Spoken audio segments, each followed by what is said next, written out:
wabarakatuh. Salam sejahtera bagi kita semua. Om Swastiastu, Namo Buddhaya, salam kebajikan. Halo NMCO Friends, apa kabar semuanya? Semoga kita semua sehat selalu dalam masa pandemi ini. Perkenalkan, saya Nia Sita Mahesa, Managing Partner NMCO Law Firm. Dalam episode perdana NMCO Speak, saya akan membahas mengenai kepemilikan properti di Indonesia bagi WNA. Sebelum nonton lebih lanjut, jangan lupa untuk like and subscribe channel YouTube kami, NMCO Law.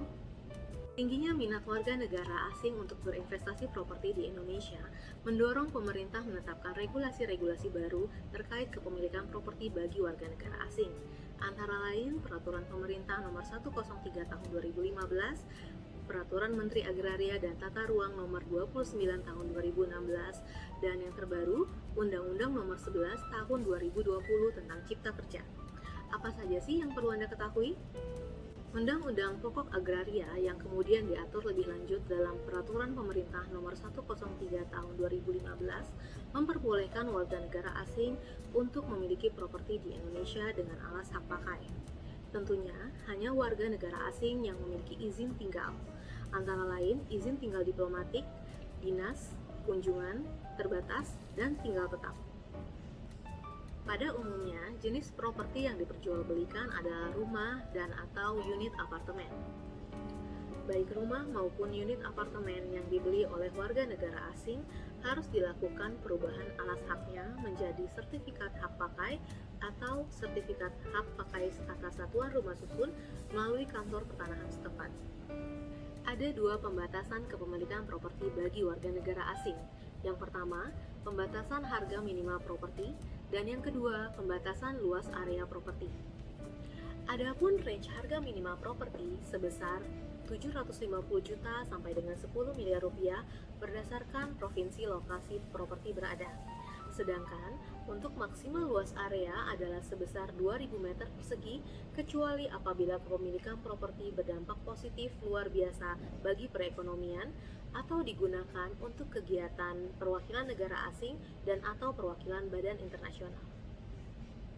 Maksimal jangka waktu pemberian alas hak pakai untuk pendaftaran pertama adalah selama 30 tahun dan dapat diperpanjang untuk pendaftaran kedua selama 20 tahun yang kemudian apabila masih ingin diperpanjang maka dapat diberikan selama maksimal jangka waktu 30 tahun. Perlu dicatat, pemberian jangka waktu tersebut hanya diberikan kepada warga negara asing yang masih memiliki izin tinggal di Indonesia. Properti dapat diwariskan kepada ahli warisnya. Dalam hal ahli waris warga negara Indonesia, maka alas hak dapat dirubah menjadi alas hak milik atau hak guna bangunan. Namun, dalam hal ahli waris warga negara asing juga, maka ahli waris tersebut harus memiliki izin tinggal yang berlaku di Indonesia. Perubahan yang signifikan adalah bahwa saat ini pemerintah memperbolehkan warga negara asing untuk memiliki properti dengan alas hak satuan rumah susun di atas hak guna bangunan. Namun, terbatas hanya pada kawasan ekonomi, kawasan perdagangan, dan kawasan industri. Perlu dicatat bahwa ketentuan tersebut belum dapat diterapkan dikarenakan peraturan pelaksananya masih disusun. Apabila ditarik kesimpulan, hal-hal yang perlu diperhatikan oleh warga negara asing untuk dapat memiliki properti di Indonesia antara lain 1. Hanya boleh memiliki properti alas hak pakai dan menyusul hak milik satuan rumah susun. 2. Memiliki izin tinggal di Indonesia. 3. Properti yang dimiliki adalah rumah dan satuan rumah susun. 4. Memperhatikan ketentuan pembatasan harga minimal dan pembatasan luas area properti. Demikian pembahasan pada episode perdana NMCO Speak kali ini. Jangan lupa like dan subscribe YouTube channel kami. Semoga bermanfaat. Stay safe NMCO Friends. Terima kasih.